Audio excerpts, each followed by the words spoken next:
Eh, Estimado auditorio, entonces antes de compartir la pantalla voy a trazar como los prolegómenos o digamos el marco introductorio general sobre el cual pretendo conversar en esta hora y media, hora y 40 más o menos que vamos a estar hoy conectados.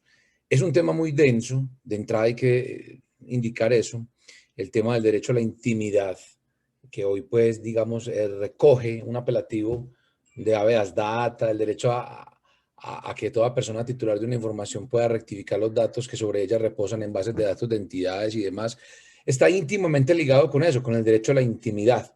Entonces lo que digamos, sobre lo que vamos a discurrir hoy será básicamente sobre el derecho que toda persona tiene a la intimidad, porque es un derecho, incluso es un derecho de un corte tan superlativo, tan superior, que por eso nuestro legislador, o por eso, más bien, si se quiere, nuestro modelo de Estado, nuestra configuración de Estado, a través de su norma más importante, y digamos en la pirámide normativa, que sería en la parte de arriba, la Constitución Política de Colombia, digamos, establece entre los artículos 11 al 41 lo que conocemos como derechos fundamentales.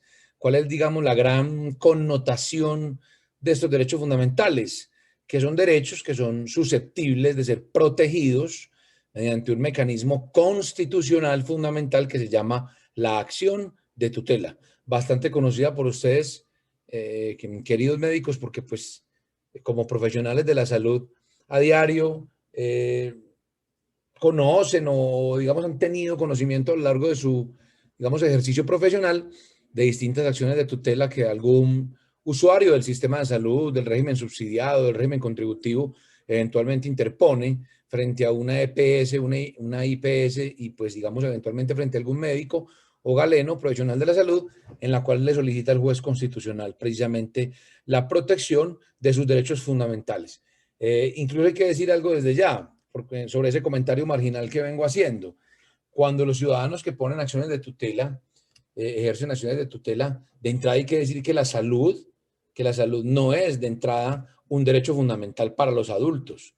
Digamos que la Corte ha establecido la teoría de la conexidad, la Corte Constitucional obviamente, que es el garante, quien salvaguarda la vigencia y la primacía de la Constitución en Colombia, ha dicho que cuando la salud de alguna manera tiene un vaso comunicante o un hilo conductor con el derecho a la vida digna, a la dignidad humana o a la vida misma o al mínimo vital, de alguna manera ya conectan eso con un derecho fundamental para que por vía de tutela se protejan esos derechos.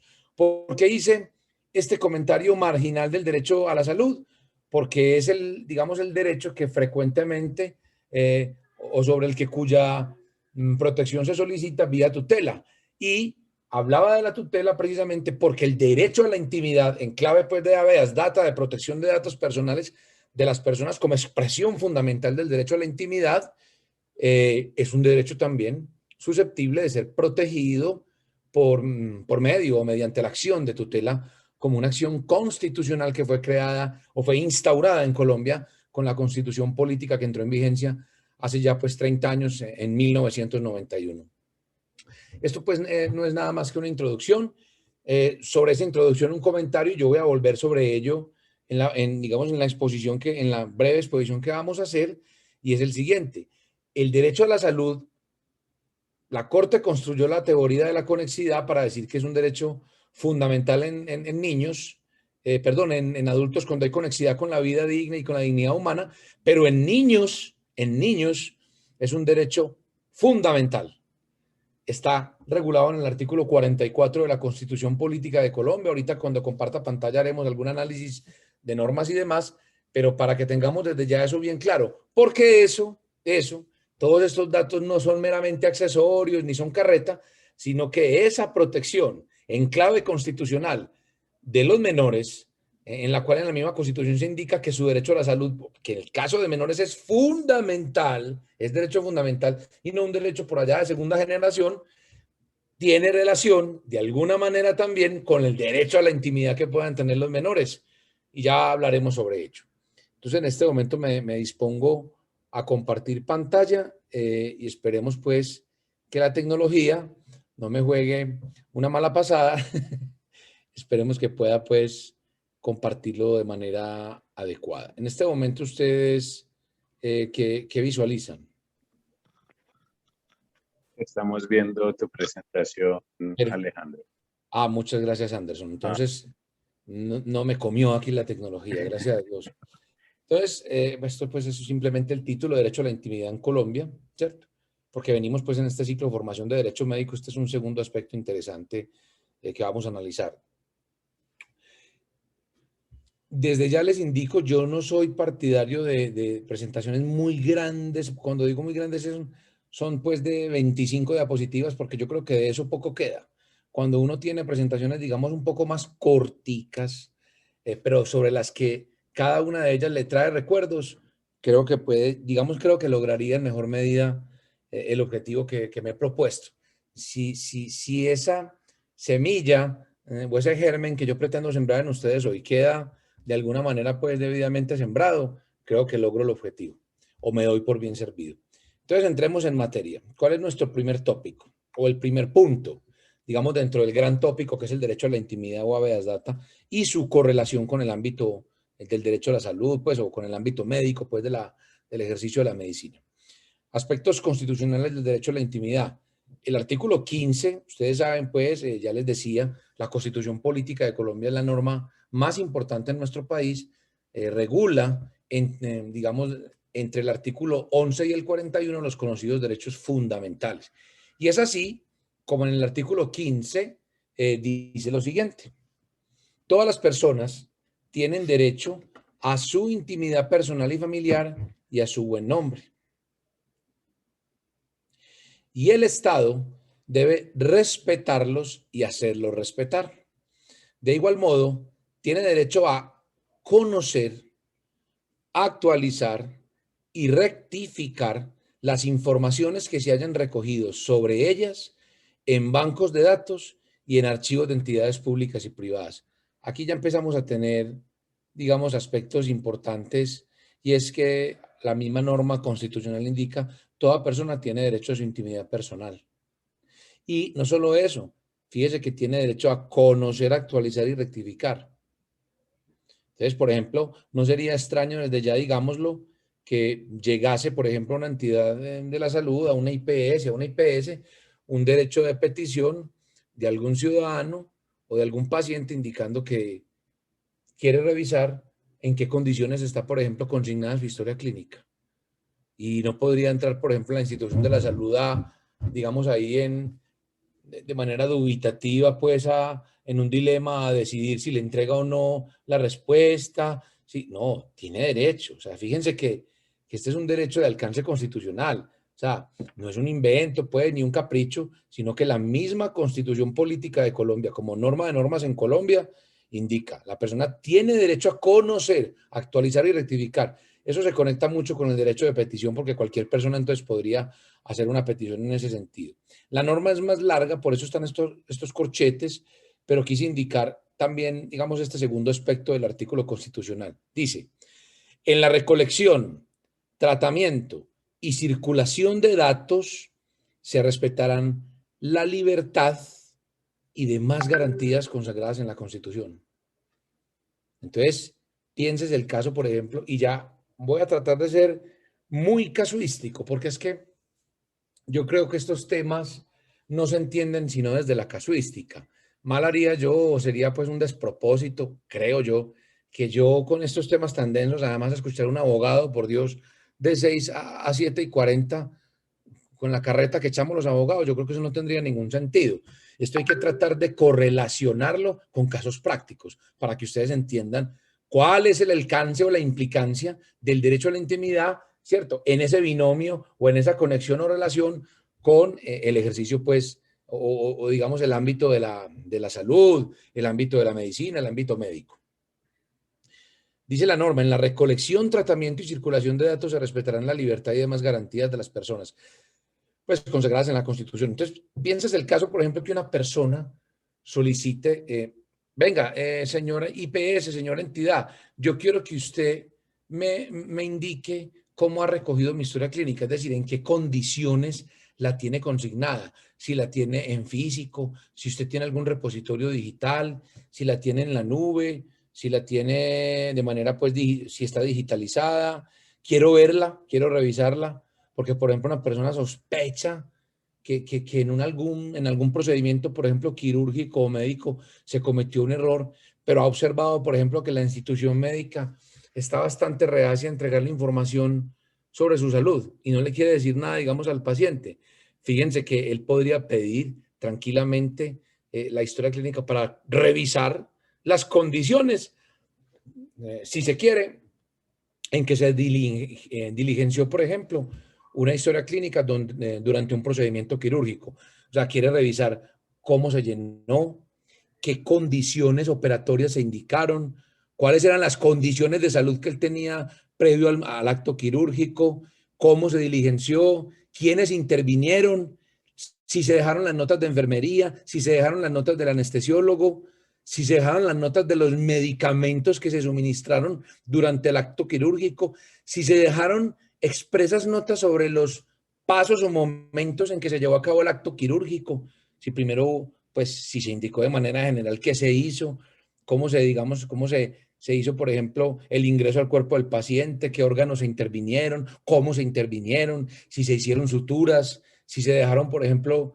gasas, porque hay algunas, pues, o si se dejaron, por ejemplo, algunas condiciones particulares. Pienses el caso, por ejemplo, de los casos que en derecho hemos conocido como culpa virtual. Los típicos pacientes, por ejemplo, que han sido operados, intervenidos, por ejemplo, colecistectomía, algunas operaciones pues de ese tipo, y en alguna de esas circunstancias se le deja una gasa, pero por olvido. Es decir, que en el conteo de gasas, cuando está finalizando el acto quirúrgico, no se extrae una gasa. Obviamente esa gasa con el paso del tiempo después puede generar problemas que afecten con la salud del paciente. Entonces, fíjese un paciente precisamente que quiera revisar todos esos aspectos de su historia clínica. Él tiene derecho, sin duda alguna, porque la misma Constitución nos está indicando que en esa recolección, tratamiento y circulación de los datos se debe respetar la libertad y demás garantías consagradas en la Constitución. Y aquí, ¿cuál sería una de esas que la norma indica de más garantías de la Constitución? Hombre, que un ciudadano, un paciente, no solamente tiene derecho a la intimidad, pues sí, que la entidad por allá no le esté contando a todo el mundo qué enfermedades tiene, ni que le entregue la historia clínica a terceros de manera malintencionada o la venda, o un funcionario corrupto de algún hospital o una clínica por allá comience a vender la historia clínica a terceros, para que lleguen, por ejemplo, compañías de seguros a vender seguros. No, fíjense que cuando dice de más garantías es, venga, por ejemplo, si una persona está ejerciendo el derecho fundamental también de petición de historia clínica, porque quiere revisar cómo se consignaron sus condiciones personales, usted tiene que entregársela, porque ahí ese es un claro supuesto, por ejemplo, de esa expresión que la norma indica, digamos, con esa fórmula de y demás garantías consagradas en la Constitución. Ahí vamos viendo, pues, que es que este artículo 15 de la Constitución que consagra ni más ni menos que el derecho a la intimidad es una norma, pues yo la llamaría como una norma sombrilla. Ya sobre esto ya queda cubierto toda, digamos, la teoría o el análisis que vamos a hacer. Es, digamos, la fuente constitucional que le da vida, que le da sustento, que le da, pues, soporte a todo este desarrollo que vamos a hacer. Pasemos a un segundo aspecto, y ustedes lo conocen, digamos, con meridiana claridad como médicos que son. Ya por eso no hablo de aspectos constitucionales, sino aspectos legales del derecho a la intimidad en Colombia en el ámbito médico. Por ejemplo, la ley 23 de 1981. Ustedes conocen de vieja data esa ley. Esa es una conocida ley o la conocidísima ley de ética médica. Por eso aquí digamos, la quise condensar con esta sigla para no poner ese nombre tan largo. Y entonces en este momento voy a hacer digamos, una referencia expresa a la norma. Y si es preciso, pues si nos toca ampliarla en pantalla la ley de ética médica, lo hacemos luego. Pero fíjense que quise detenerme en este punto. Cabe anotar, pues, que es una ley que rige toda la actuación de los médicos. Todos los médicos en Colombia están cobijados por la ley de ética médica, que es, digamos, el catálogo ético que rige toda la actuación de los profesionales de la salud, de las ciencias de la salud, de la medicina. Entonces, fíjese cómo su artículo primero Nada más y nada menos que el artículo primero, o sea, la norma introductoria, en su numeral cuarto indica: la relación médico-paciente es elemento primordial en la práctica médica. Obviamente, esa es una relación íntima, de confianza. Yo diría que quién más que el médico debe ser esa persona que entra en esa sintonía con el paciente. Pues yo diría que nadie más, porque pues precisamente el paciente las más de las veces no llega donde el médico porque quiere, sino que casi siempre llega porque está enfermo. Entonces ahí ya, digamos, hay un plano de desigualdad muy grande, porque llega una persona, pues digamos, preocupada. Incluso la misma ley de ética médica indica que el médico no debe generarle mayores preocupaciones al paciente, sino que debe de alguna manera evitar esas preocupaciones. Ojo, no es echarle carreta ni decirle mentiras, sino en esa intimidad de esa relación médico-paciente debe decirle, bueno, cuáles son sus condiciones, pero de alguna manera, digamos, propositiva, mostrarle cuáles son los caminos que la medicina ofrece y que se pondrá todo el esfuerzo para tratar de restablecer esa salud, obviamente sin poder garantizar que eso se logre, pero digamos que el médico está llamado, pues, en esa relación íntima, profunda, médico-paciente, a establecer un lenguaje muy propositivo y evitar, pues, digamos, preocupaciones o mayores angustias del paciente. La norma sigue diciendo: para que dicha relación tenga pleno éxito, debe fundarse en un compromiso responsable, leal y auténtico, el cual impone la más estricta reserva profesional. Y ahí ya, digamos, cabe hacer un análisis. Cuando la norma habla, la norma de ética médica, ojo, no piensen que porque es una norma de hace 40 años, esa norma tiene mi edad, yo nací justo en ese año, no piensen que porque la norma ya es tan vieja, pues si tiene 40 años, entonces ya no está vigente. Esa norma está plenamente vigente en Colombia, a pesar de haber sido una norma expedida con 10 años antes de la entrada en vigencia de la Constitución de 1991. Esa norma está plenamente vigente. Cuando entonces aquí ya se habla de la más estricta reserva profesional, fíjense que sin duda alguna, ya la misma ley de ética médica, que luego quedó precisamente, digamos, refrendado en la Constitución política, en ese artículo 15, quiere indicar que la intimidad no es un aspecto, digamos, de menor valía o de poca monta. Es un aspecto fundamental, estructural, digamos, sobre el cual se teje esa relación médico-paciente. No podría un paciente acudir tranquilamente donde un médico si no tuviese la, digamos, la plena expectativa o la legítima confianza de que el médico va a mantener bajo reserva, digamos, todas sus condiciones de salud.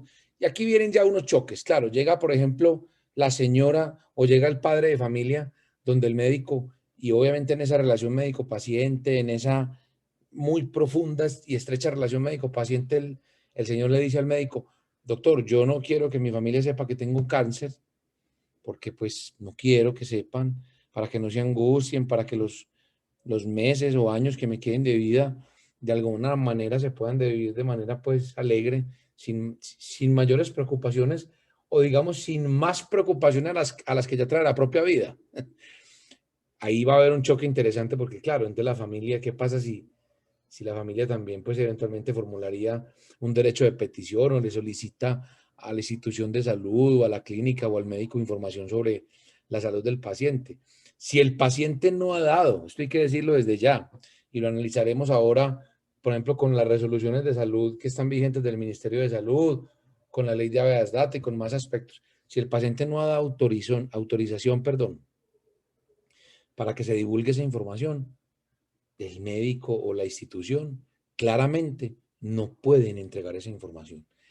Entonces, aquí ya empiezan análisis, digamos, muy profundos, y uno dice, pero ¿hasta qué punto se puede entonces, o se debe más bien, garantizar esa salvaguarda de esa información, o salvaguardar o mantener en reserva esa información?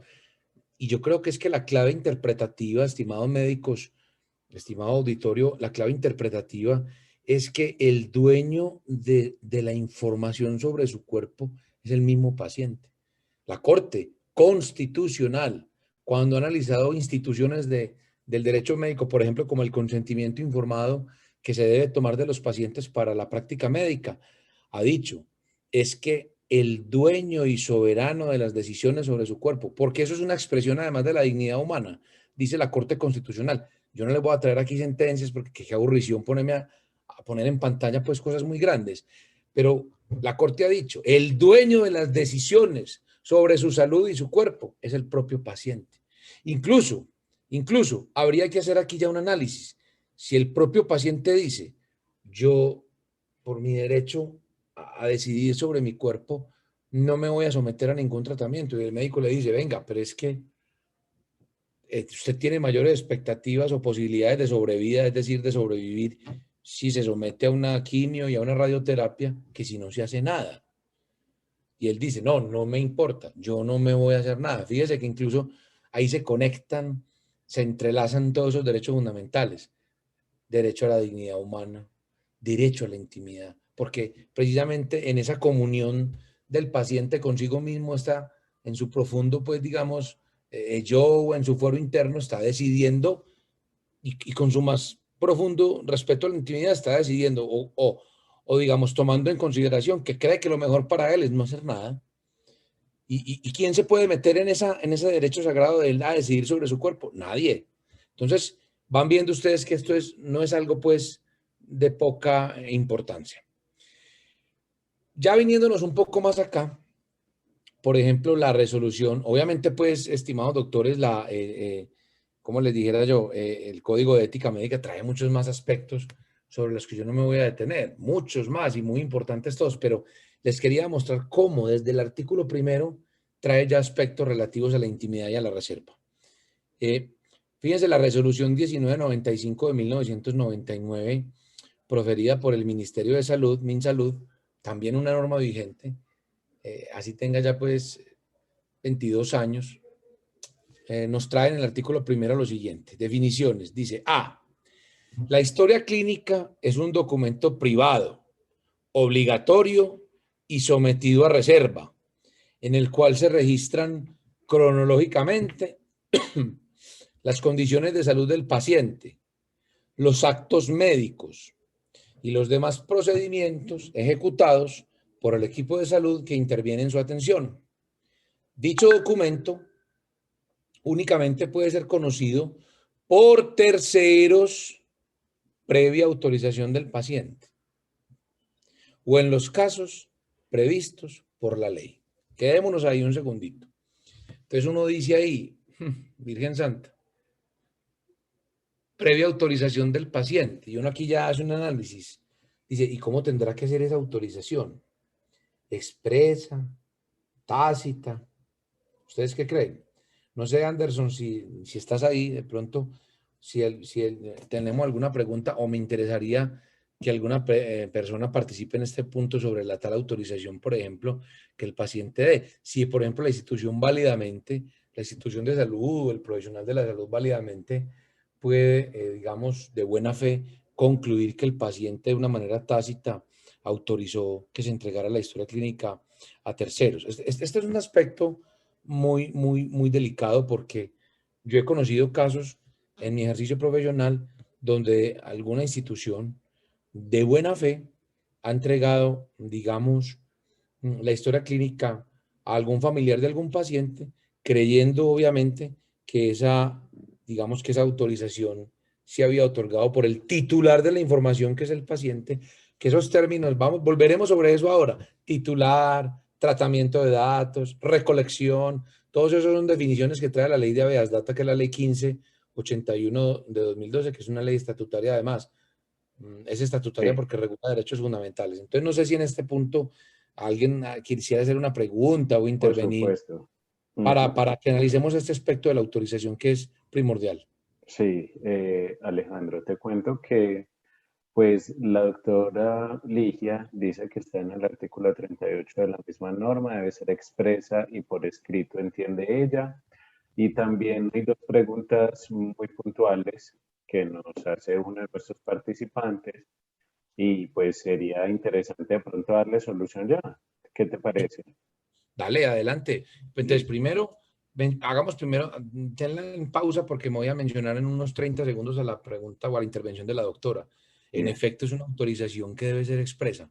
Ahí la entidad tiene que ser la entidad, la institución prestadora de salud, es decir, la IPS, la empresa promotora de salud, la EPS, la cooperativa médica, la entidad que sea, tiene que ser muy celosa y muy rigurosa. Si tiene dudas de que el titular de la información, como lo denomina la ley estatutaria de protección de datos de Habeas Data, ley 1581, que por cierto, señores, no piensen que es una ley pues que rige el comercio o el tratamiento de datos pues en tiendas y almacenes, no, ahí también se regula el tema de salud, lo vamos a ver luego.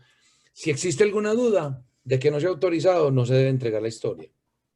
No se debe entregar precisamente, y eso en consonancia con lo que analizábamos de la ética médica, de la ley de ética médica. Es que ahí hay un deber, ahí hay un sigilo, una reserva profesional, no podrían entregarse esos datos porque hay un derecho fundamental de por medio, el derecho a la intimidad del dueño de esa historia clínica, que es el paciente. Entonces eso tiene que ser expreso. Y si ahí hay dudas, es mejor abstenerse. ¿Cuál es la pregunta que tiene el médico? Muchas gracias, Alejandro. Bueno, dice, la intimidad, aunque es otro aspecto, incluye la construcción de edificios con balcones hacia las casas contiguas, donde se inspecciona toda la vida familiar. Es una pregunta que nos hace una sociedad. Sí, es una pregunta, sí, en torno al derecho a la intimidad, pero sí nos saca un poco, pues, del tema, pero no importa. Tratemos, pues, además es una pregunta difícil, porque eso toca otros temas, y es el tema de propiedad horizontal, de ley 675 de 2001, toca temas, por ejemplo, de licencias urbanísticas y, por ejemplo, una curaduría urbana, cuando va a otorgar una licencia de construcción, tiene que revisar cómo se va a construir una casa. Obvio, no puede haber pues un balcón totalmente. Yo creo que eso tiene que garantizar unas normas de urbanismo. Y obviamente, pues, por ejemplo, ¿quién se somete? Me sacaron del todo de la charla, pero bueno, de eso se trata, que conversemos de aspectos o dudas que tengan los médicos. Si, por ejemplo, una persona que va a vivir en un régimen de propiedad horizontal de ley 675, está esperando que su expectativa de intimidad tiene que ser suprema, es decir, que nadie lo puede ver, yo creo que entonces la propiedad horizontal no es el lugar adecuado para que viva. Tiene que vivir en una finca que no tenga vecinos ni colindantes, donde tenga, pues, digamos, vastas zonas donde no pueda ser observado. Porque el régimen de propiedad horizontal en sí mismo ya es un gravamen o una limitación al dominio. ¿Y en qué sentido? Precisamente que es propiedad horizontal. Tengo un vecino al lado, tengo un vecino arriba, tengo un vecino al otro lado y tengo un vecino debajo. Entonces, obvio, haciendo, digamos, como una consolidación ya de temas, una conexión con otros temas, eso tiene que ver también con urbanismo y todo. Y es claro que, por ejemplo, por diseño de construcción, por normas de construcción, por licencias de construcción, es claro que va a haber, por ejemplo, unas partes donde el derecho a la intimidad se reduce. Por ejemplo, es común que en las propiedades horizontales, en la zona, por ejemplo, de la cocina, usted pueda observar, por ejemplo, lo que se llama el vacío. Pues, y ahí encuentra usted tranquilamente que observa las ventanas de otros inmuebles, de otras propiedades, de otras unidades de vivienda. Entonces, que uno diga que ahí necesariamente hay una violación al derecho a la intimidad es relativa, porque pareciera ser más bien que es una aceptación de la copropiedad, es decir, de todos los copropietarios, de que su derecho a la intimidad de alguna manera se limita por ya un gravamen o limitación al dominio, que es precisamente vivir en propiedad horizontal. Yo creo que eso se responde de esa manera y quiero dejar ahí porque ya tengo tema para hablar de eso, pero no es lo que nos convoca. Pero le Está bien. agradezco al doctor porque es una pregunta interesante. Sí, Mm. si fuésemos a ser estrictos, sí hay violación a la intimidad, pero es una violación que, digamos, permitida, es un límite permitido. Porque, no, y nos permite hacer una conexión ahora sí con el tema que estamos hablando. Mm. Es que en la protección a la intimidad y a la salud van a haber choques, van a haber choques. Y desde ya adelanto un tema para que vayan pensando, ojalá preparen bastantes preguntas para el final, porque con eso voy a cerrar. ¿Qué pasa si, por ejemplo, un médico, pero yo vuelvo sobre ello luego, simplemente voy a dejar, como quien dice, sembrado el problema sobre la mesa? ¿Qué pasa si un médico observa en una atención a un paciente, a una niña, por ejemplo, de 15 años, que, ojo, dirán, ay, una niña de 15 años ya no es niña? No, si es niña. Colombia ratificó todos los tratados sobre derechos del niño de Naciones Unidas y de los distintos organismos internacionales y forman bloque de constitucionalidad en Colombia. Ojo, cuando digo bloque, Es que están a la misma jerarquía de la Constitución. Es muy delicado desconocer una norma de esas. Y para la Convención del Niño, para las normas universales del niño, el niño es todo sujeto menor de 18 años. Ah, sí. Es un niño. Si uno revisa incluso en medicina, ¿cuál es el profesional adecuado para atender a un, por ejemplo, a un pelado de 17 años? Suena muy exótico. Es un pediatra. Y es así de simple. O sea, un pediatra atiende a una persona hasta los 18 años. Lo que pasa es que los menores ya suelen ir a un médico general. Pero, ¿quién atiende para que vamos dejando eso claro? Una persona de 15 años y 16 es niño, sí es niño y punto. Y es sujeto de protección prevalente. ¿Qué pasa si un médico entonces se da cuenta que una niña de 15 años ha sido, por ejemplo, abusada sexualmente? Ah, entonces dice, no, no, no, el derecho a la intimidad de la niña, qué pecado, pues, que las amiguitas en el colegio le hagan bullying. No, qué pecado de la niña en la casa, se le va a venir el mundo encima, entra en una situación pues de choque psicológico, emocional, muy compleja. No, no, no. Y es más, incluso, por ejemplo, hasta, hasta queriendo hablar de buena fe. No, yo no voy a...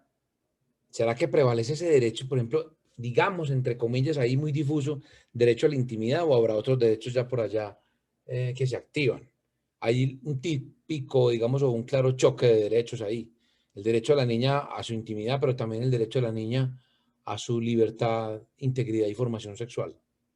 ¿Cuál prevalece? Incluso prevaleciendo eventualmente el segundo, el del derecho a su libertad y formación sexual, a su, digamos, a su prístino, claro y puro desarrollo sexual, a que nadie, digamos, violente su sexualidad, y eso eventualmente le da derechos al médico a que de alguna manera le cuente a las autoridades lo que está pasando ahí. Si vamos a ser rigurosos, porque sé que tengo un público que es capaz de hacer esas abstracciones mentales, si vamos a ser rigurosos, el médico estaría violando el derecho a la intimidad de la niña al contarle, por ejemplo, a un tercero que esa niña ha sido objeto de un abuso sexual en una atención médica. Sí lo está violando, pero puede. No voy a responder. Por eso les dije, ese es el problema que dejo sobre la mesa y volveremos sobre eso. Yo les decía, en Colombia existe... Perdón, perdón, Alejandro. La última pregunta Ah, claro quedan que sí, dos. adelante. A mí me encanta Ya que para que, pregunten. A mí me encanta que sí, pregunten, porque es que hablar 2 horas de corrido, primero es muy difícil, segundo cansa mucho y tercero es ujú, muy aburridor. O sea, la gente se duerme y no, que pregunten, claro. así es. Esa última pregunta es, ¿cómo se garantiza la intimidad en historias electrónicas o cuando hay que informar detalles del caso, justificar para la autorización de procedimientos? Muy bien. Excelentísima pregunta y sobre todo en la era de la digitalidad, de la tecnología, de las TIC, de las tecnologías de la información y la comunicación. A ver, de entrada hay que decir algo. Yo creo que ya están en desuso. Ojo, no, porque yo sé que aquí hay médicos que han trabajado en pueblos y entonces me matan, ahí me tiran el mazo. Me van a decir, mentira, vayan, hay pueblos donde todavía la historia pues es manual y hay un archivo pues manual. Sí, puede que lo haya, obviamente. Sabemos que una cosa es aquí pontificar en una ciudad capital como Medellín, Bogotá, y otra cosa pues es irse, por ejemplo, para San José del Nus, ¿cierto? O para irse para allá, para San Andrés de Cuerquia, un pueblo alejado en Antioquia, en las condiciones en que está.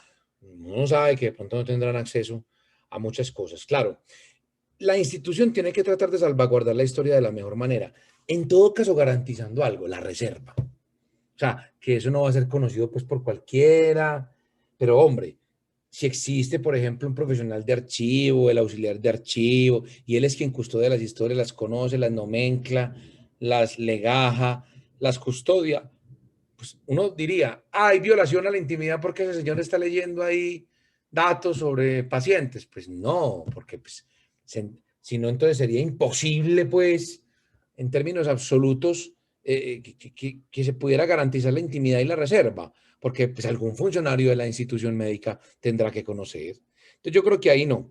Y en manera, y ya cuando, y digamos, lo digo en el plano pues de papel físico, pues de cosas físicas que puede haber pueblos todavía en Colombia, municipios alejados que no tengan tecnología todavía a disposición. Suena paradójico, pues uno diría, hombre, ¿cómo en pleno siglo XXI y la pandemia, que sí que es cierto, nos mostró o nos volcó más bien a la virtualidad, nos volcó pues, porque es que no nos preguntó, nos obligó.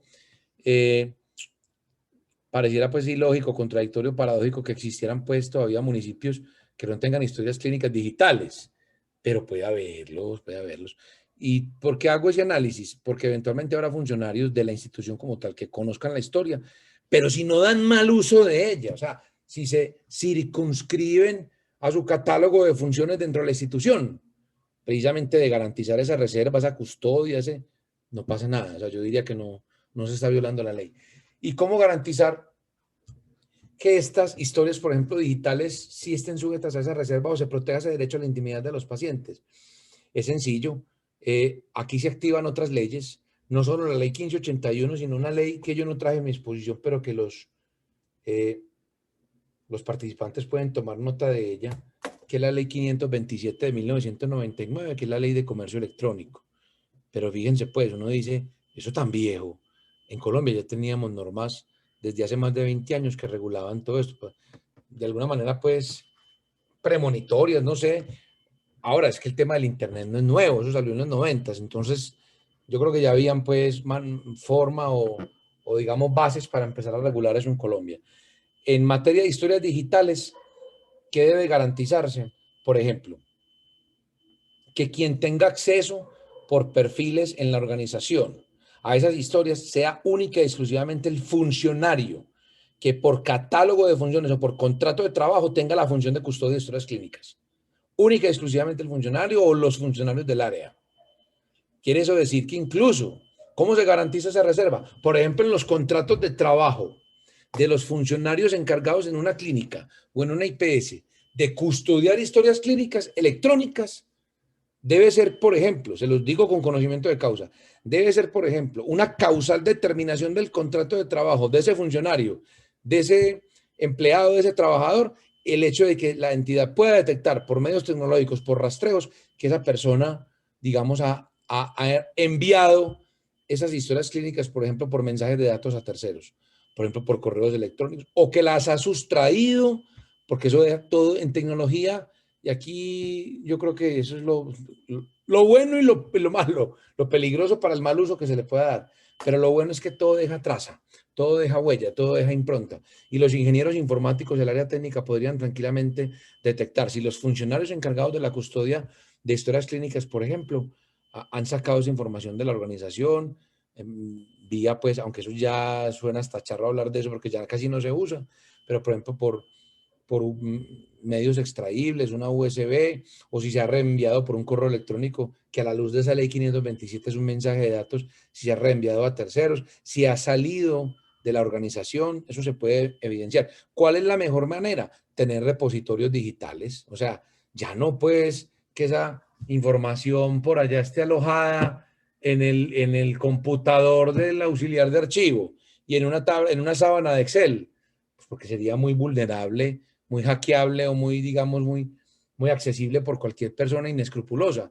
No, que haya, por ejemplo, repositorios digitales, que la entidad tenga sus repositorios digitales en la nube, que la entidad tenga su software tecnológico incluso encriptado con claves de acceso donde solo puedan ingresar los funcionarios encargados o del área, digamos, designada para tal fin, y que además tengan medios, controles, mecanismos de protección de datos que le permiten evidenciar, detectar riesgos, si hay fuga de información. Incluso dentro de los programas de cumplimiento de las organizaciones, ya eso está montado, porque el área de habeas data, de protección de datos, tiene que tener la capacidad de monitorear los riesgos que se ciernen sobre la protección de los datos que tenga de terceras personas, que eso precisamente, ese es el tratamiento de los datos a que alude la ley 1581, y debe tener no solamente mecanismos para monitorear, sino para detectar riesgos. ¿Cuáles riesgos? Fuga de información, que un funcionario saque información de la empresa, que un funcionario envía esas historias clínicas, por ejemplo, a terceros con algún fin. Y no nos digamos mentiras, estamos en el país de los escándalos. Ha habido casos donde funcionarios inescrupulosos, y no me refiero solamente a materia médica, no, sobre todo en materia comercial que es tan frecuente, que venden bases de datos de la manera más, pues, más inescrupulosa. Ojo, Cuando digo venden no es cuando usted va y toma un crédito en una entidad y que usted por allá en el contrato, en la famosa letra menuda que llamamos los abogados, decía, usted autoriza a la entidad para que trate los datos, incluso para que los intercambie con otras entidades con los mismos fines comerciales. La gente dice después, ¿y a mí por qué me están llamando de tal parte? ¿Qué es eso? ¿Qué joda? Y eso lo llama uno todo el mundo al celular. Muchas veces no se fijan que firman y otorgan cláusulas de accesibilidad o permiso. Es decir, precisamente en virtud de esa relación comercial que establecen con terceros, le están autorizando en virtud o digamos en razón de ese tratamiento de datos para que ese tercero comparta datos con, digamos, con, me perdonan pues lo redundante, para que esa entidad comparta datos con terceros.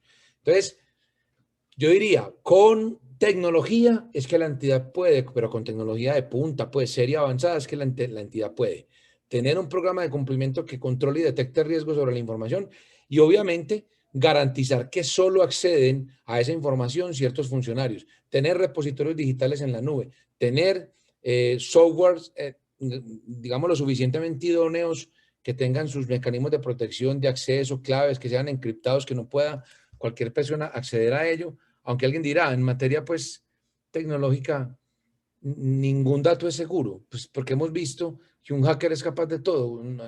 Hasta hace muy poco, recuerden que se cayó WhatsApp todo el día, o como 2 días, y estuvieron en riesgo, de hecho, pues aquí no nos llamemos a engaños, estuvieron en riesgo todos nuestros datos, pues aquí no estamos descubriendo el agua tibia, y uno no sabe hoy por hoy que criminal tecnológico, que hacker accedió a nuestros datos, porque uno sabe que Facebook es dueño de Instagram, es dueño de WhatsApp. Entonces, recuerden que hasta hace muy poco, 15 días, no sé, 20 días, estuvimos como 2 días sin acceso a esas plataformas tecnológicas, a esas redes. Entonces, claro, no, nunca van a haber riesgo cero. Pues quien quiera riesgo cero, incluso quien sabe de riesgos, los auditores de riesgos, los inspectores de riesgos de las entidades, los departamentos de auditoría interna, de control interno, de revisoría fiscal, las auditorías externas, siempre dicen, o todos, digamos que convergen en lo mismo. No es que el riesgo cero no existe. Si usted quiere que no exista riesgo de fuga de información por medio de las plataformas digitales o electrónicas suyas, entonces cierra el negocio, pues, porque siempre va a haber riesgos. Claro, siempre va a haber riesgos, pero la idea es minimizarlos. Yo creo que ahí di algunas pautas, pero obviamente con aceptando algo, pues, humildemente. Obviamente no soy experto en tecnología y alguien pues con mucho conocimiento en tecnología, un ingeniero informático, alguien dirá de qué manera ya digamos desde el punto de vista eh, tecnológico se puede garantizar esa reserva y esa intimidad y de que nadie va a poder acceder a ello. Pero incluso creo a un nivel de experto que viniera acá a decirnos eso, no puede haber riesgo cero, o sea, sería imposible riesgo cero porque siempre, incluso las historias clínicas digitales tienen riesgo también tecnológico. Incluso no puede uno decir, no, que porque son tecnológicas y están en la nube, no se van a perder. Podría, pues es muy seguro, pero podría alguien, digamos, hackear información y robarse información. Por ejemplo, yo he conocido en mi ejercicio profesional compañías que obviamente no tenían software muy seguros y en algún momento fueron a tratar de ingresar a los aplicativos de la empresa o a los software de las compañías y no podían simplemente porque había un malware pues, o un software de esos maliciosos que le decía que tenía que pagar en bitcoins o devolver o consignar tal dinero si quería recuperar la información. Ya esa información se perdió, o sea, eso lo tiene, evidentemente, pues eso es un hurto pues electrónico de información, pero entonces nunca habrá riesgo cero. No sé si con eso contesté o dejé más confundida a la persona que preguntó, pero pues si la dejé más confundida, no quedo del todo triste porque creo que es un tema muy complejo y toqué varios datos que por lo menos van a despertar la curiosidad de esa persona. ¿Existe otra pregunta, Anderson, o puedo continuar aquí?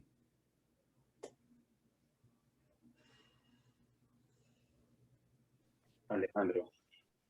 Señor, ¿puedo continuar? ¿Hay alguna otra pregunta? No, a ver, por aquí tenemos dos.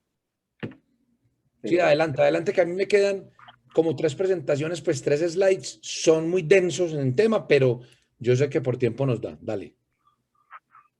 Listo, entonces, buenas noches. Si una persona de manera súbita llega a una institución de salud con pérdida de la conciencia y no hay un obvio consentimiento, expreso para autorizar la entrega de información a su familia o a un tercero, que dice la ley hasta dónde el médico puede informar a su familia sobre la situación actual de salud de ese paciente.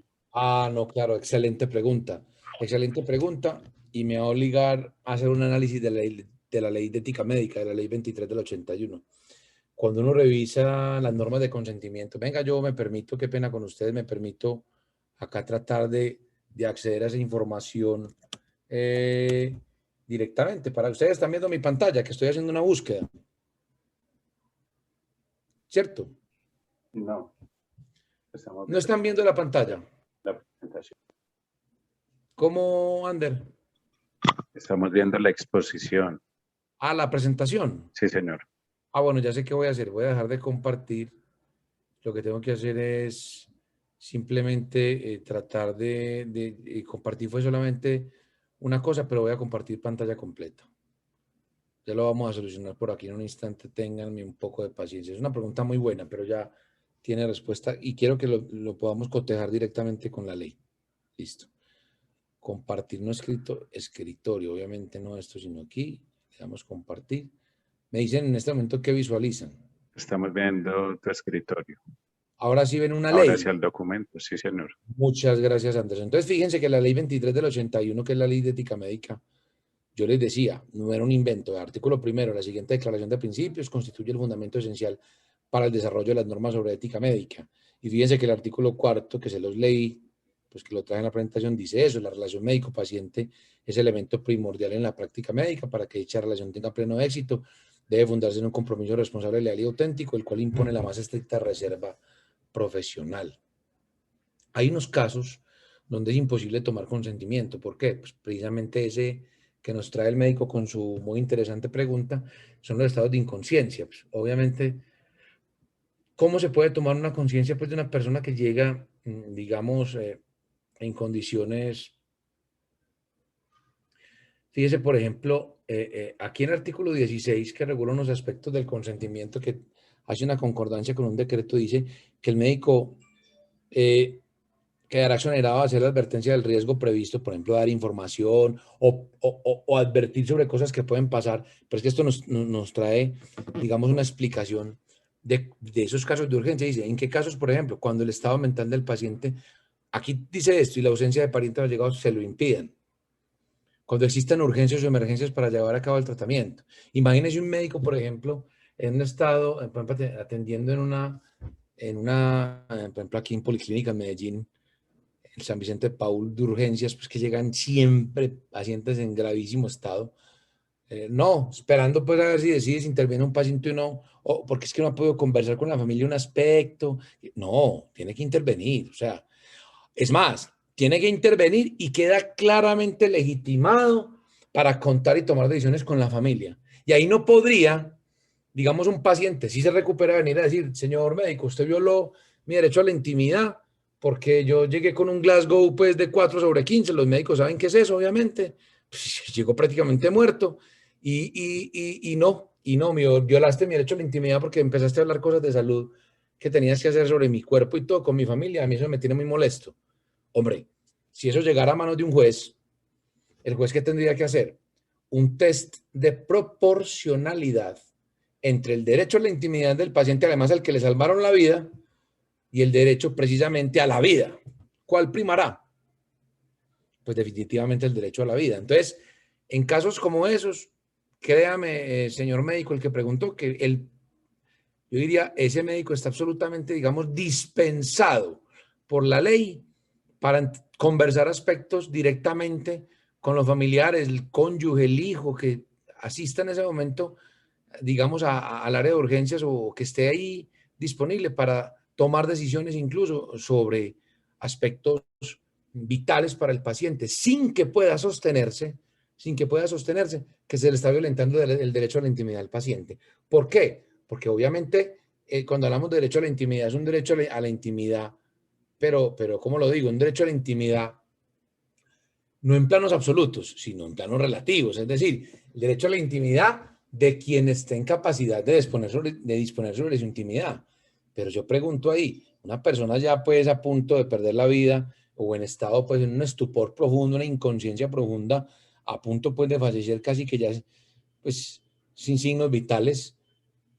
Yo creo que ahí no hay que detenerse o parar en mientes pues a proteger su derecho a la intimidad, que porque no se pueden conversar aspectos con ningún familiar. Yo creo que sí.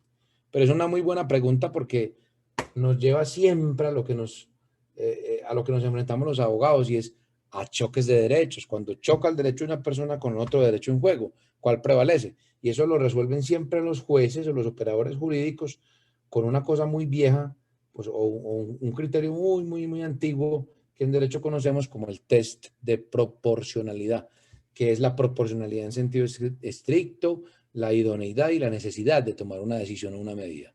Pero muy, muy buena pregunta, muchas gracias.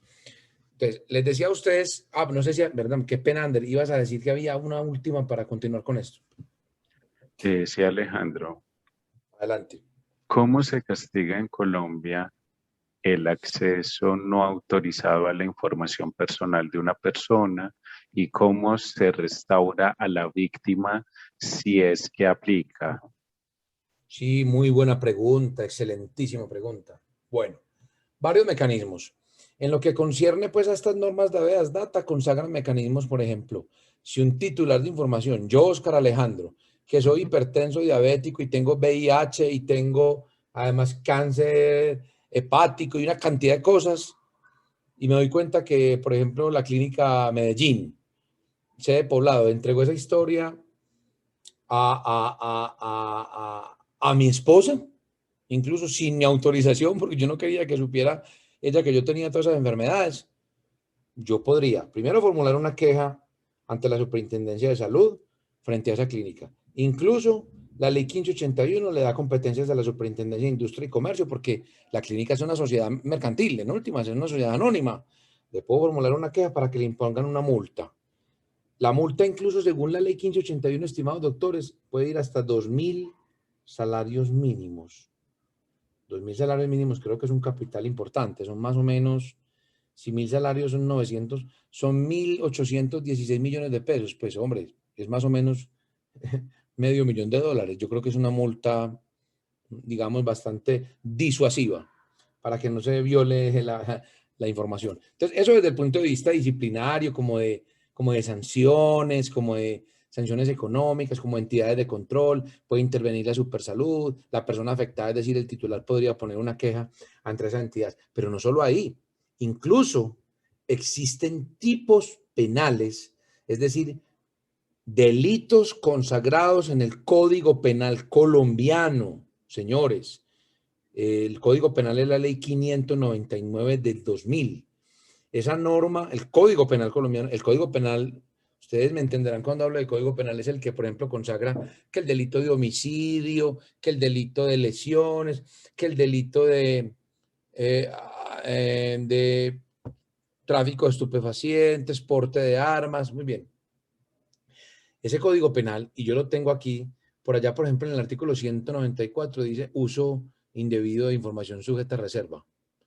No tiene pena privativa de la libertad para la persona que cometa ese delito, pero sí tiene multa. Y yo creo que no es nada agradable para un funcionario pues que le llegue una cartica de fiscalía diciendo, venga, a usted le vamos a hacer un interrogatorio porque es que llegó aquí una denuncia en contra suya porque usted de manera irregular entregó información a la que no está autorizado.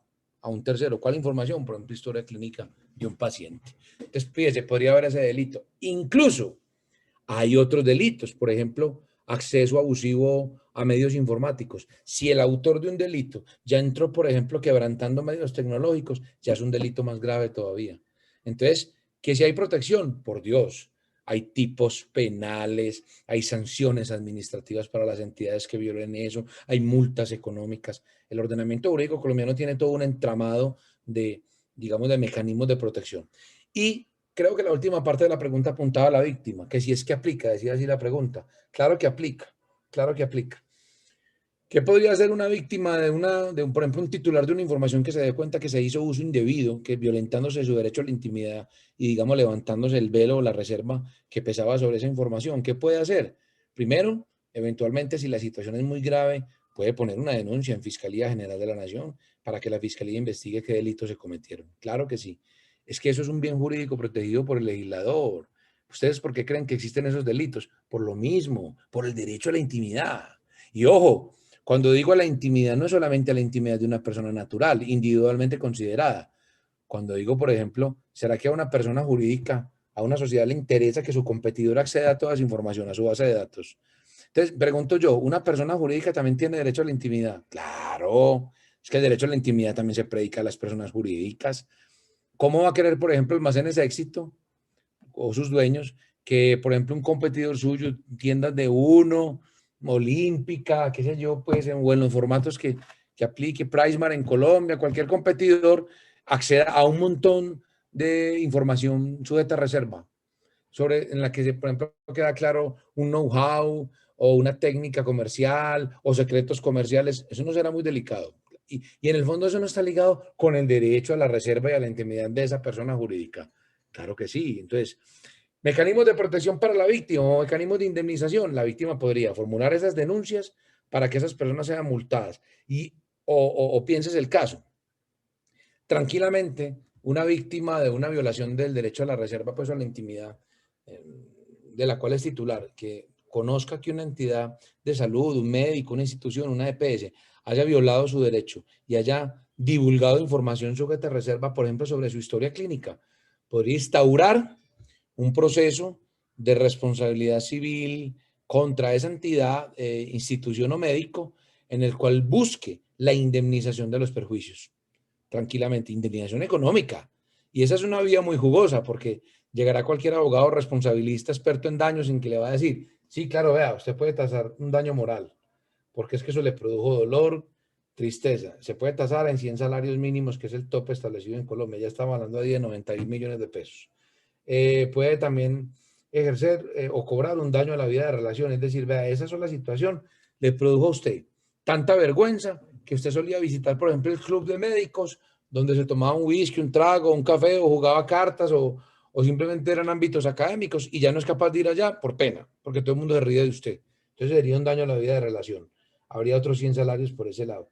Habría también un derecho a la intimidad, que es lo que el Consejo de Estado ha denominado daño a bienes protegidos constitucional y convencionalmente. Violaron mi derecho a la intimidad. Esa sola situación es un daño autónomo. Otros 100 salarios por ese lado. Incluso hay una regla de excepción, pues una situación excepcional que conceden hasta 400 salarios mínimos por ese perjuicio. Entonces, fíjense, por Dios. Resulta que a raíz de esa divulgación me cancelaron 4 contratos a mí, y yo era un experto en publicidad, era un community manager o alguien pues que sabía de marketing digital. Y las entidades que tenían contratos conmigo dijeron que no, que se reveló una información mía, que yo tenía tales enfermedades, que no sé qué, y no quieren seguirme contratando, no sé si por miedo a un contagio o por riesgo reputacional que eventualmente no quieran decir que es que sus empleados están enfermos, qué sé yo. Pues entonces yo perdí los contratos, puede cobrar un lucro cesante, tasar ese lucro cesante y cobrarlo. Entonces, mecanismos de protección, los que quieran. Continúo entonces.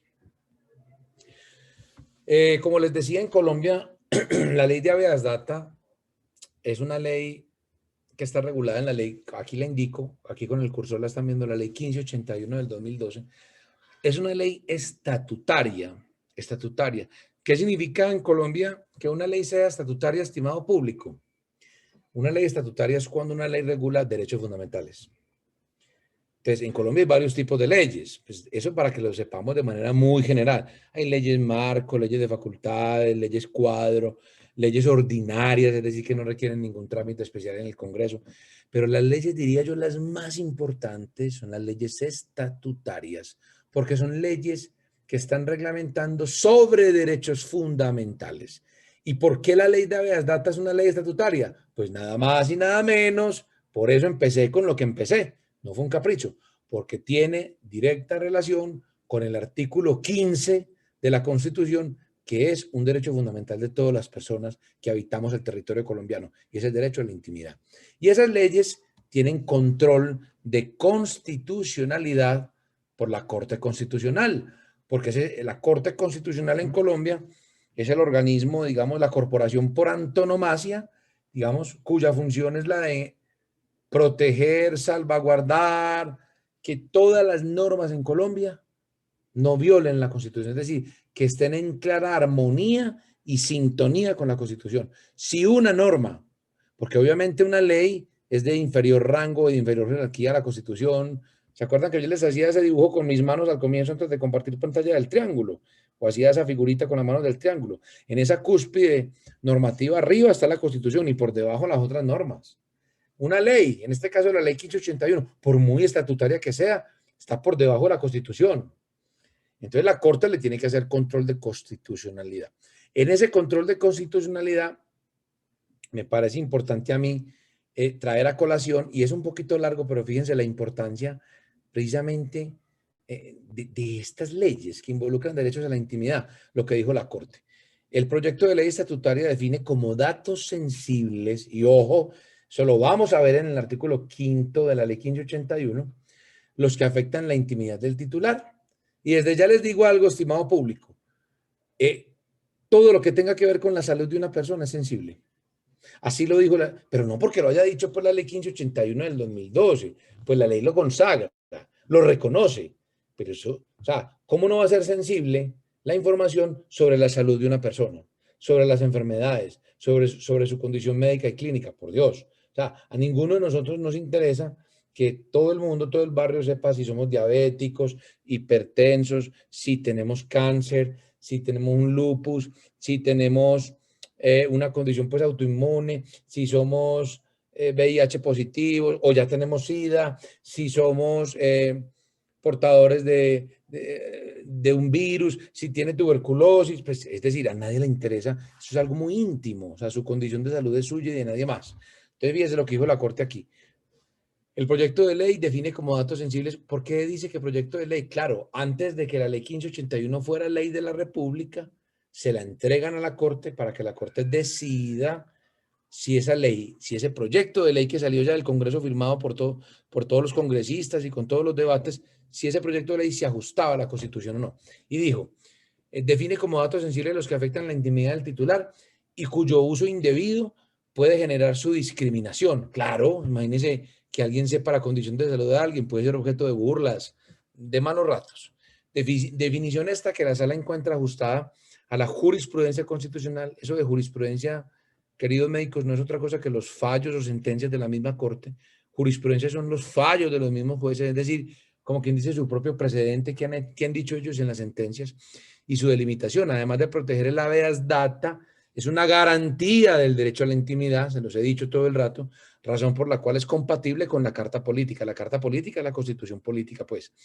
De la misma manera, la prohibición de su tratamiento, que es tratamiento que, por ejemplo, una entidad divulgue o le entregue a un tercero sin tener permiso para eso, como regla general, no solamente es compatible con la Carta, con la Constitución, sino que es una exigencia del derecho a la intimidad y un desarrollo del principio de la habeas data de acceso y circulación restringida. No obstante, la norma prevé que en ciertas ocasiones el tratamiento de tales datos es indispensable para la adecuada prestación de servicios, como la atención médica y la educación, o para la realización de derechos ligados precisamente a la esfera íntima de las personas, como la libertad de asociación y el ejercicio de las libertades religiosas y de opinión. Excepciones estas que responden precisamente a la necesidad del tratamiento de datos sensibles en dichos escenarios, y por tratarse de casos exceptuados que pueden generar altos riesgos en términos de vulneración de la habeas data, la intimidad e incluso la dignidad de los titulares de los datos. Los agentes que realizan el tratamiento en estos casos tienen una responsabilidad reforzada que se traduce en una exigencia mayor, que también deberá traducirse en materia sancionatoria, administrativa y penal. Entonces, no es que las entidades no puedan eventualmente compartir datos con un tercero, porque precisamente antes es precisamente para garantizarle, por ejemplo, el derecho de salud a un paciente. Sí pueden, pero el mal uso que hagan de eso, fíjese, la Corte dice, tendrá sanciones, no solamente administrativas, sino eventualmente penales. Yo les dije, nuestro Código Penal trae delitos en ese sentido. Entonces, mírese, o fíjese más bien, perdón, lo que la Corte en control de constitucionalidad, antes de que fuera ley de la República, ya analizó sobre la habeas data del derecho a la intimidad. Es delicadísimo. Y aquí respondo algo que le ofrezco disculpas a la persona que me preguntó hace mucho rato. Creo que le respondí parcialmente y le dejé algo en el tintero. ¿Qué pasa entonces si precisamente para otorgarle un procedimiento o autorizarle un procedimiento de salud a un paciente hay que compartir información con un tercero? Ahí habrá violación de la intimidad. La respuesta es no, no la hay. Porque es que ese tratamiento de datos, eso es un típico tratamiento, es decir, esa circulación de datos con un tercero, precisamente para autorizar un tratamiento más complejo, una orden médica, una resonancia magnética nuclear, por un examen que requiera tecnología de punta, para dictaminar para hacer un diagnóstico que se requiera pues una ayuda diagnóstica. ¿Eso viola la intimidad? Pues, hombre, de manera absoluta sí, porque un tercero está conociendo, pero de manera relativa o en el plano de precisamente respeto del derecho a esa intimidad en clave de protección de la salud, no la está violando. Porque fíjense que la Corte misma lo dijo desde este análisis constitucional, es que eso tiene relación precisamente, por Dios, es para poder garantizar el derecho a la salud a la persona. Ahora, el mal uso que se haga de eso, en razón del conocimiento que terceros tengan de eso, sí puede ser punible, digamos, en materia pues penal, punible se refiere a penal o sancionable en materia administrativa con multas y demás. ¿Qué dijo aquí la Corte? No sé qué pasa que no puedo. Ya. Fíjese, ya entrando en materia en la ley ya 1581 de 2012, pues cuando ya la ley vio la luz después del análisis de la Corte. Y caigo en el dato que me interesa. Ya digamos, es un aspecto de vital importancia que aquí ya la ley habló de datos sensibles. Y mire lo que dice el artículo 5 de esa ley. Datos sensibles. Para los propósitos de la presente ley se entiende por datos sensibles aquellos que afectan la intimidad del titular o cuyo uso indebido puede generar su discriminación, tales como aquellos que revelen el origen racial o étnico, la orientación política, las convicciones religiosas o filosóficas, la pertenencia a sindicatos, aquí organizaciones sociales de derechos humanos o que promuevan intereses de cualquier partido político o que garanticen los derechos y garantías de partidos políticos de oposición, así como los datos relativos a la salud, a la vida sexual y los datos biométricos. Entonces, fíjese, aquí pues ya eso no tiene tutía, pues no hay ninguna discusión. La misma Corte, cuando analizó en sede pues de control de constitucionalidad el proyecto de ley estatutaria que después se convirtió en ley 1581, dijo, no, esta ley es importante porque ya regula como dato sensible todo lo relativo a la salud. Y aquí me devuelvo, todo lo relativo a la salud. Entonces, ¿por qué, queridos médicos, quiero como hacer tanto hincapié o ser tan incisivo en ese tema? Porque es muy delicado, porque es que aquí no estamos hablando incluso solamente de derecho a la intimidad y de reserva que debe tener el profesional de la salud y la entidad sobre los datos que conozca el paciente. Es porque además la misma ley estatutaria de protección de datos personales en Colombia, ley 1581, a los datos relativos a la salud le dio el dato de sensible. O sea, perdón, le dio el apellido de dato sensible, sensible. ¿Y qué es eso de sensible? Tiene como una protección reforzada, señores. O sea que yo creo que eso es lo que permite concluir o lo que se colige de todo esto es cómo el legislador le puso especial cuidado a ese tema, precisamente por involucrar el derecho a la intimidad. Pasemos sobre este otro punto. Fíjese que el artículo 6 de la ley 1581 habla del tratamiento de esos datos y yo lo tocaba desde el comienzo. La autorización tiene que ser explícita.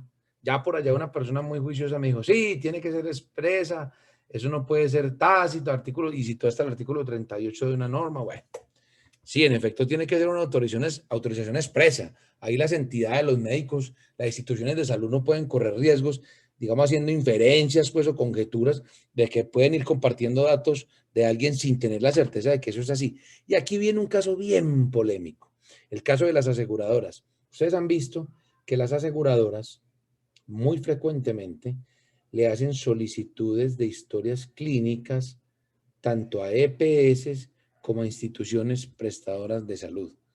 Y yo quiero hacer aquí una pausa. Y ojalá se vinieran preguntas, Anderson, vos que sos mi inseparable moderador en estos debates. Voy a estar Quisiera muy hacer pendiente de las preguntas. quisiera hacer una pausa. ¿Ustedes creen, estimado público, estimado auditorio, ustedes creen que ahí cuando las aseguradoras, la que sea, va haciendo solicitudes a hospitales, a clínicas, a EPS, que por favor necesito la historia clínica de fulano de tal, ahí se está violando de alguna manera, ojo, además por esto que pongo aquí en signo de interrogación, autorización explícita? yo quisiera recibir preguntas en ese sentido, o que alguien, no solo preguntas, si alguien tiene un comentario, pues se atreve a dar un comentario que lo quiera poner en el chat, bienvenido, y Anderson obviamente lo lee. Alejandro, ¿pierde el carácter de sensible o de reserva un dato, por ejemplo, la orientación sexual, cuando el propio paciente lo ha declarado abiertamente o en medios públicos? Qué pregunta tan compleja. Pero obviamente la persona que me la hizo quiere que yo me comprometa con una respuesta como abogado. Yo creo que no. Yo creo que no. Yo creo que no, porque, claro, alguien dirá, y eso está muy relacionado, por ejemplo, con las cláusulas de confidencialidad en los contratos. Pues, me hizo pensar en eso. ¿Qué pasa si una información ya es de dominio público? Ya no es confidencial, pues porque se conoció públicamente. Yo pensaría que por muy que la persona públicamente lo diga, no deja de ser sensible, porque es que una declaratoria, porque es que la persona que en algún escenario público, en una entrevista, en un medio radial, en un periódico, en cualquier medio pues masivo, dio a conocer su inclinación sexual, eso no le da el derecho a ninguna institución, en virtud del tratamiento de datos, porque es la responsable del tratamiento y de la custodia, no le da derechos a ir haciendo pues revelaciones adicionales sobre la condición sexual de X o Y persona, no sé. O sea, es una pregunta bien interesante, porque entonces uno dirá, pero ¿qué de sensible va a tener si ya es público? Pero es que yo creo que la ley diría, por ejemplo, entonces, si eso fuese así, la ley habría dicho algo como esto. En todo parágrafo, por ejemplo, ahí me lo invento, pues, pero para ser ilustrativo. Parágrafo. En todo caso, si estos datos o aspectos ya han sido conocidos o ventilados a la luz pública, perderán el carácter de sensibles. La ley lo habría dicho, creo yo. Yo creo que cuando la ley quiere hacer una diferenciación, la hace. Cuando quiere dejar una salvedad, la deja. Entonces aquí le respondo a esa persona con un criterio de interpretación hermenéutica del derecho, que obviamente no tiene por qué conocer, pues porque será médico, pero pues, aunque yo tengo un montón de amigos pues, que son médicos y abogados, ya no tiene que hilar delgado con los médicos, porque hay un montón de médicos que también son abogados. Nosotros fuimos los vagos que no nos animamos a estudiar medicina. Pero, por ejemplo, hay un criterio hermenéutico que dice, donde la ley no distingue, no le es dable distinguir al intérprete. ¿Eso qué significa? Si la ley no dijo nada de que ya son conocidos, y entonces que por eso no pierdan el carácter de sensible, yo no me atrevería a decir que porque ya se conoció dejó de ser sensible. Entonces mi respuesta es no, pero esa fue digamos, mi argumentación para llegar a esa respuesta. No quería darle una respuesta, no. Y dirá, pues este está adivinando. No, no, no, yo no estoy adivinando. O sea, el proceso, digamos, interpretativo o argumentativo al que yo llego o que yo elaboro para llegar a esa respuesta es ese. Es que quien dispuso ahí de esa información fue el mismo titular, que decidió contar de viva voz, pues que eventualmente que una mujer que es lesbiana o él que es gay, o pues en últimas que es homosexual, pero es él, que es el titular. Yo creo que eso no le da derechos al responsable del tratamiento para seguir haciendo, digamos, refrentaciones o revelaciones adicionales en ese sentido. Yo creo que no. Pero yo habría llamado la atención del auditorio en este punto. ¿Ustedes creen que cuando las aseguradoras solicitan historias clínicas a las entidades de salud, a médicos, demás, están violando el derecho a la intimidad y la reserva legal sobre esto? ¿Qué creen ustedes? Ojalá que hubiese una pregunta en ese sentido.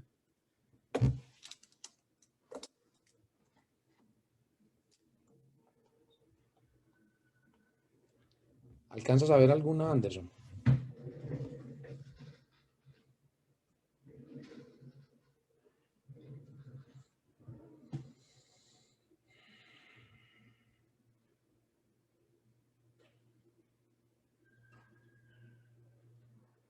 Anderson.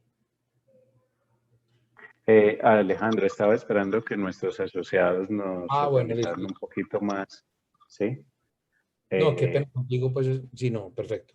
Ujú. Esperemos, demos un minutico, a ver si de pronto llega una pregunta en ese sentido. Son las 7:24, a las 7:26 me volvés a decir, si no llega esa pregunta, no importa, yo continúo.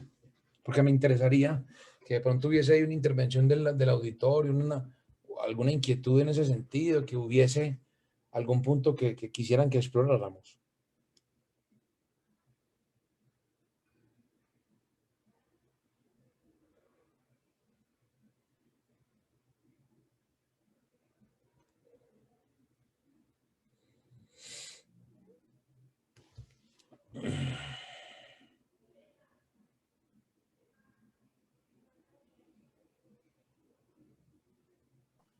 Bueno, Alejandro, Sí, señor.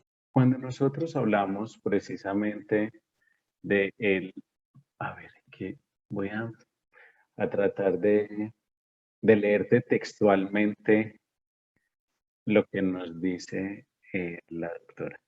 Te dice, yo creo que si hay violación, debe haber siempre la autorización del titular para hacer entrega de cualquier información, información clínica, aclaro.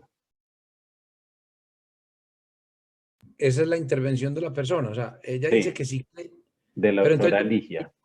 de la doctora Ligia, yo creo que la doctora Ligia lo que es una respuesta como condicional, así le entiendo, ella me corregirá, que cree que sí la habría, la violación, pues, si no hay autorización. ¿Es así?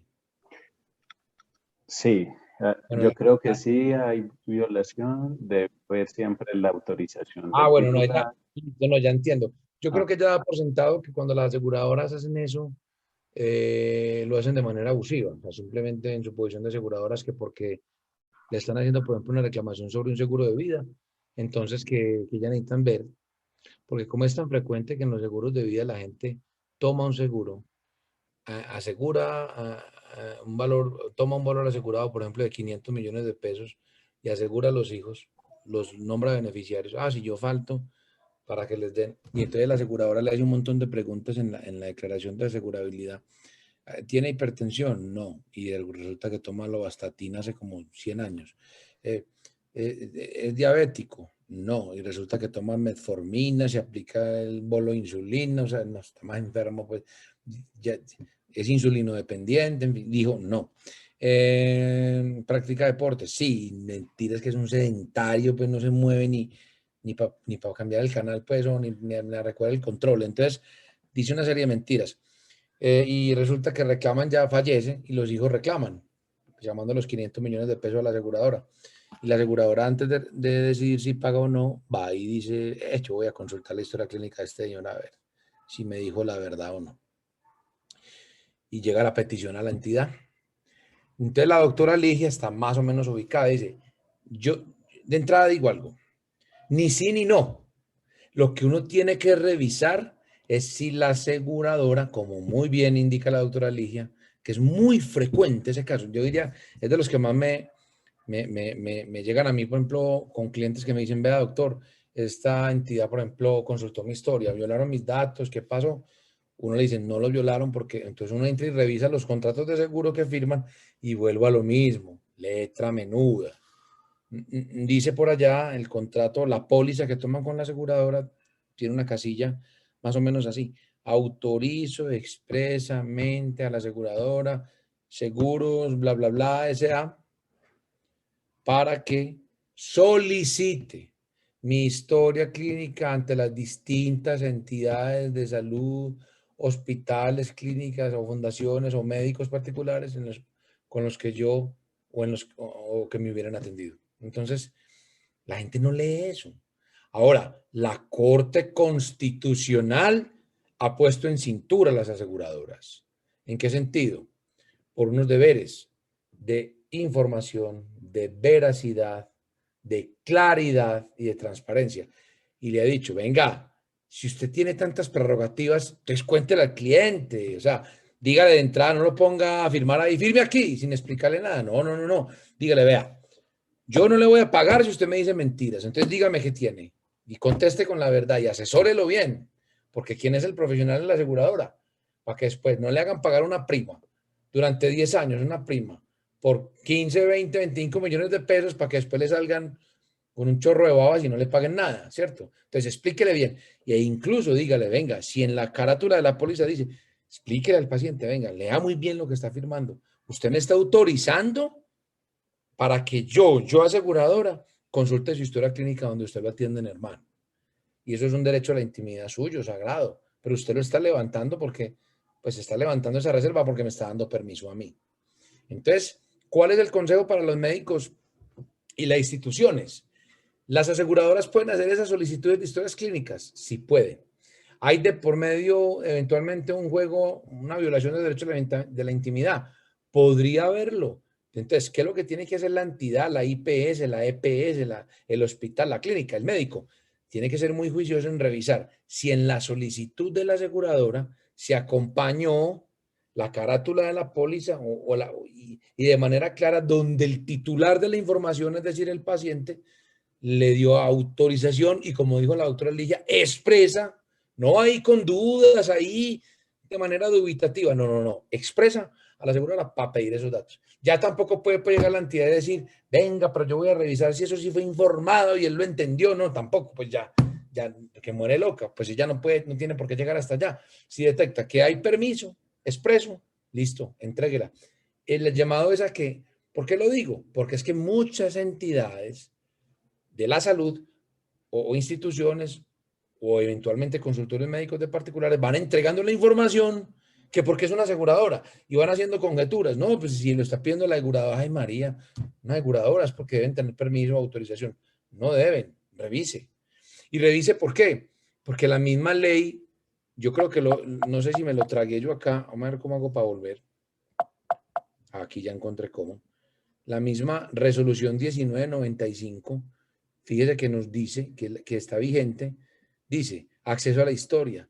Podrán acceder a la información contenida en la historia clínica en los términos previstos en la ley. Primero, el usuario, pues claro, si es el dueño. Segundo, el equipo de salud, claro, pues porque es el que está tratando al paciente. Tercero, las autoridades judiciales, un juez de la República. Ah, no pusimos ese caso. Y se llega a un oficio de un juzgado. Ah, no, al juez sí hay que entregarle todo.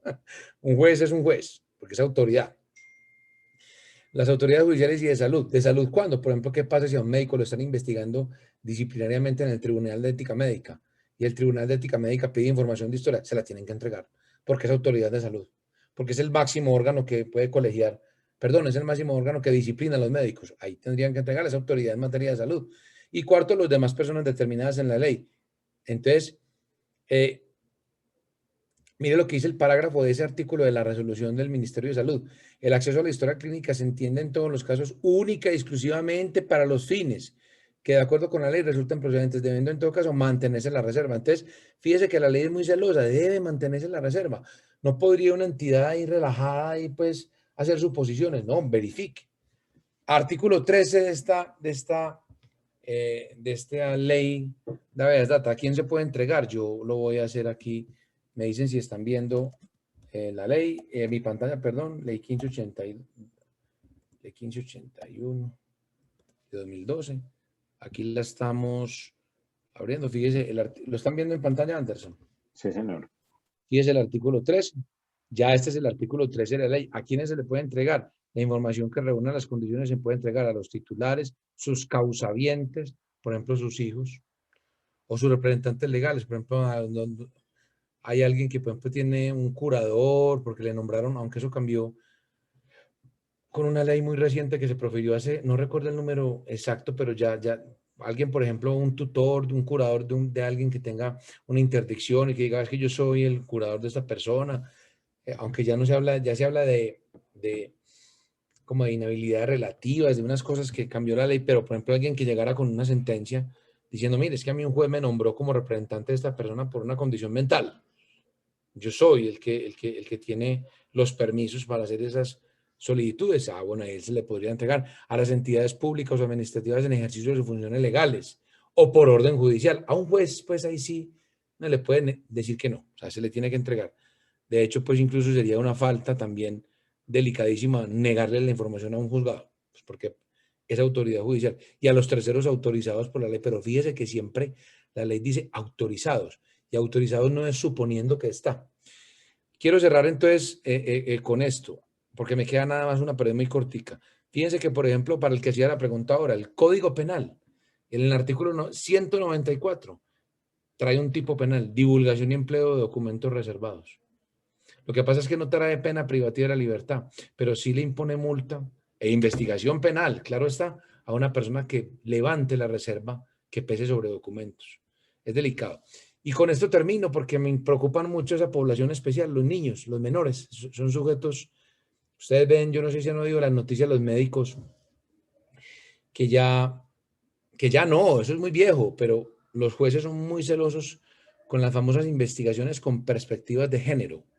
O sea, cuando están afectadas las mujeres, los niños y los ancianos. Y obviamente las personas con alguna enfermedad o discapacidad. ¿Por qué creen ustedes? Porque son sujetos con diferencias biológicas, psicológicas, sensoriales.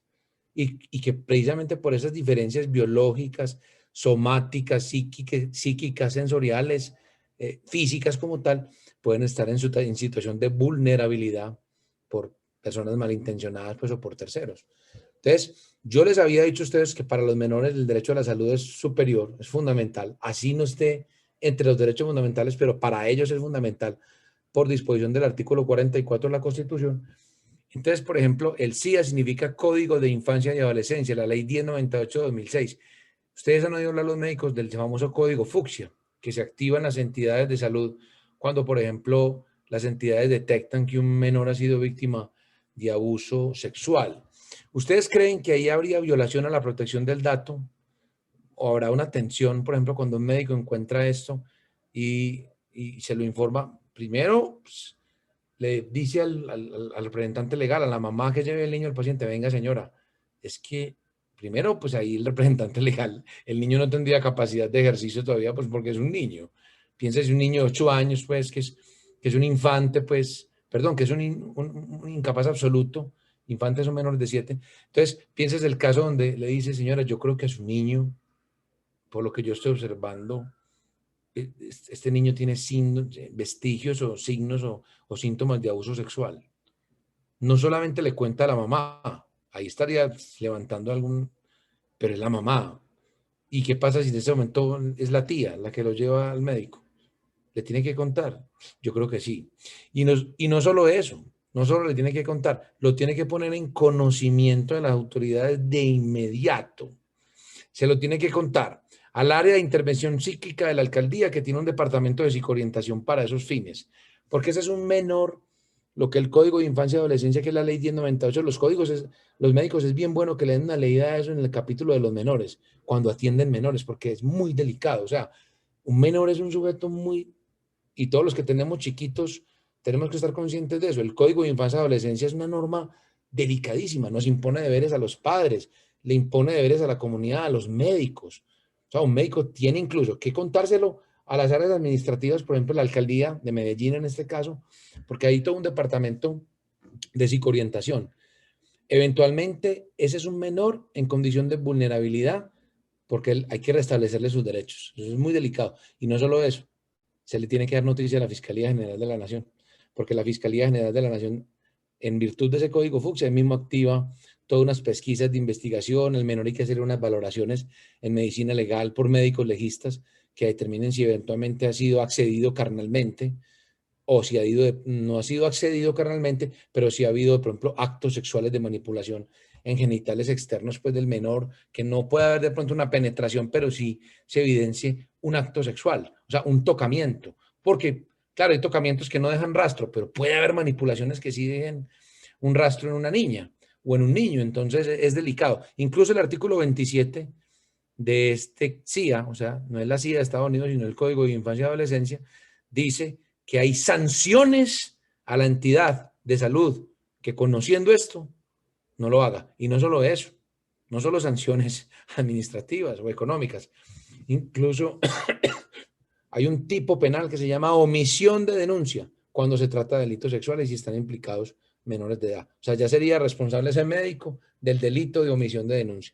Entonces, pues de omisión de denuncia de delito sexual. Entonces, fíjense, por Dios, era un compromiso muy complejo tratar de hablar de tantas cosas del derecho a la intimidad, porque eso tiene muchas cosas, sentencias, literatura, pero yo siempre lo llamo así, ya parece un cliché mío, pero pues, yo creo que no encuentro otra palabra. Son cápsulas, son simplemente conceptos que yo traigo de alguna manera para suscitar interés, para despertar motivación en ustedes, de que revisen primero por la importancia de la profesión que ustedes tienen, por la importancia social de la profesión que tienen, porque pues yo creo que no podría existir una sociedad sin profesionales de la salud, sería inviable, y eso nos lo enseñó la pandemia, y que sea pues un mérito y un reconocimiento a la labor que ustedes hacen, pero también a la labor, a la importancia de lo que hacen, pero a la responsabilidad precisamente por esa labor. Yo les agradezco por este espacio, les ofrezco excusas muy seguramente por los temas que no toqué, pero era imposible pues, es muy difícil, pero la idea, como digo, era señalar esos aspectos. Muchas gracias. Quedo en manos tuyas, Anderson, si que hay que hacer alguna aclaración adicional. Muchas gracias, Alejandro. En este momento no tenemos como más inquietudes por parte de nuestros asociados. Un agradecimiento muy especial y pues en este caso ya pues no queda sino agradecerte y estar pendiente para el próximo encuentro que ya pues lo tenemos incluso definido, el cual vamos a recordarles de una vez a nuestros asociados el miércoles 10 de noviembre, ¿cierto? Entonces, para el próximo miércoles 10 de noviembre, vamos con nuestra segunda charla, ya enfocándonos un poquito más hacia todo lo que tiene que ver con ley de habilidad y protección de información en el ejercicio médico. Alejandro, ya para alguna conclusión para finalizar. No, muchas gracias. Pues muy complacido de haber estado en este espacio, pues de verdad una gran responsabilidad, pero muy contento de estar acá y esperemos ya para la segunda charla. Voy a traer, como ya es muy puntual, la voy a hacer distinta, es decir, va a ser casuística. Van a ser unos casos que voy a proyectar en pantalla, unos casos ya muy puntuales, porque es que aquí ya recibimos todo el insumo normativo y conceptual y ya unos casos. Yo no sé, Anderson, qué posibilidad haya de que ese día de pronto las personas puedan hablar, porque me interesaría, porque va a ser muy interactivo. Entonces van a ser unos casos muy puntuales donde yo los voy a traer y vamos a desarrollar los que podamos en ese bloque de 2 horas, pero va a ser una charla mucho más dinámica porque ya la puesta como en escena con casos prácticos, obviamente yo borraré nombres, pero de donde se han presentado situaciones así. Perfecto, sí, lo podemos hacer, claro. Perfecto, muchas gracias Anderson por tu ayuda y a todos ustedes por la paciencia de escucharme tanto rato, porque el que mucho habla, mucho yerra, entonces es una responsabilidad muy grande, pero les ofrezco de verdad disculpas por los errores y agradecerles profundamente la paciencia y la generosidad por escucharme en este espacio.